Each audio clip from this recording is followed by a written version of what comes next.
Alors, dernière partie, la vidéo 5.5, vous allez travailler sur le visuel en utilisant le render.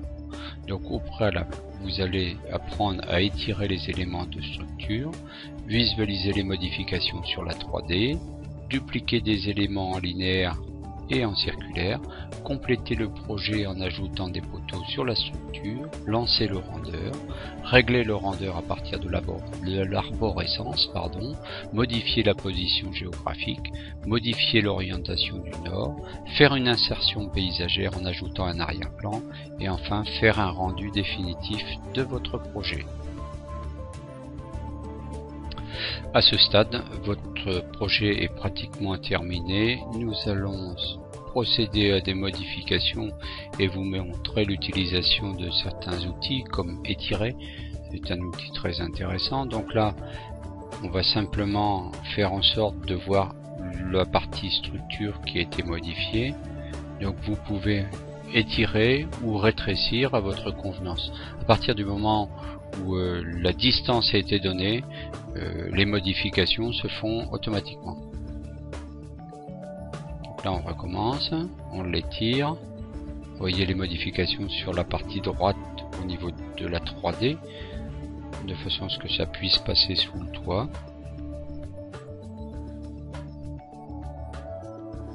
Voilà.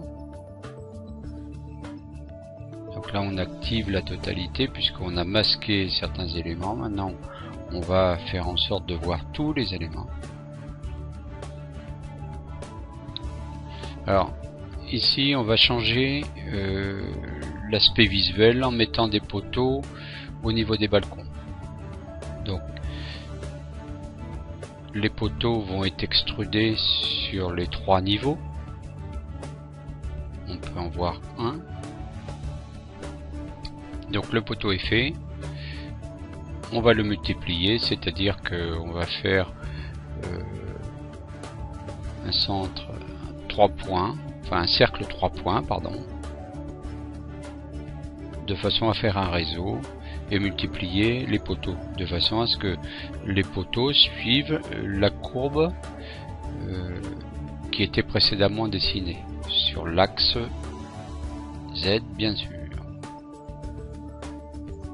Alors les poteaux vont être dessinés, on peut les voir sur la perspective ici et sur le rendu.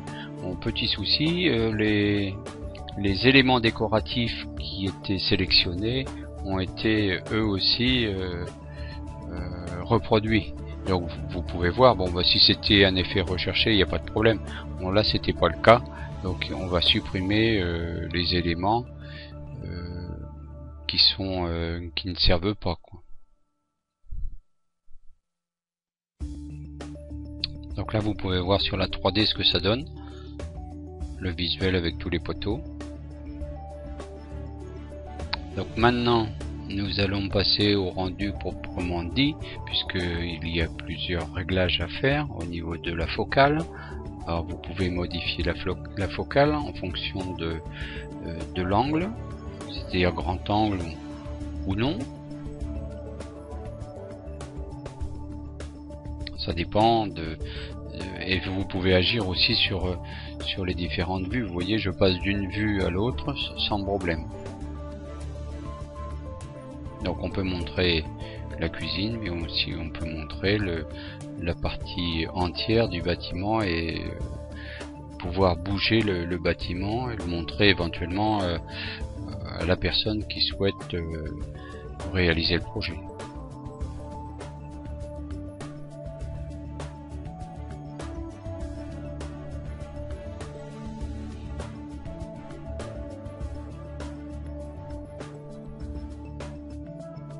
Donc là, on peut masquer les différents éléments pour ne garder qu'un seul élément que l'on souhaite modifier. Cette chose-là est possible, ça va être le cas. On va changer simplement la partie couleur de l'extérieur, c'est-à-dire du crépi, passer d'une couleur jaune à une couleur foncée. L'appliquer directement sur le matériau et vous allez le voir sur la 3D immédiatement. Donc voilà, ça apparaît intérieur et extérieur.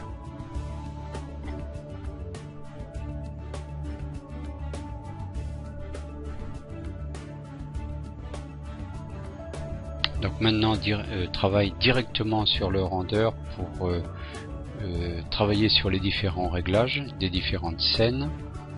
Donc la première chose que vous pouvez modifier, c'est le nord en fonction de l'orientation que vous souhaitez mettre. Là les ombres vont suivre automatiquement. L'heure bien sûr, le soleil, mais aussi la position géographique, c'est-à-dire que vous pouvez, et c'était le cas ici, vous voyez la porte de Versailles avec le salon bâtiment de l'époque apparaît, c'est-à-dire que on fait en sorte que l'éclairage soit l'éclairage du moment, c'est l'éclairage qui correspond à la date et au mois, mais aussi à la position géographique. Donc on peut changer bien sûr les arrière-plans de façon à pouvoir faire des intégrations. Là vous avez une multitude de photos, mais vous pouvez personnaliser, prendre des photos qui correspondent à la photo du futur projet du client, de façon à pouvoir faire une insertion paysagère.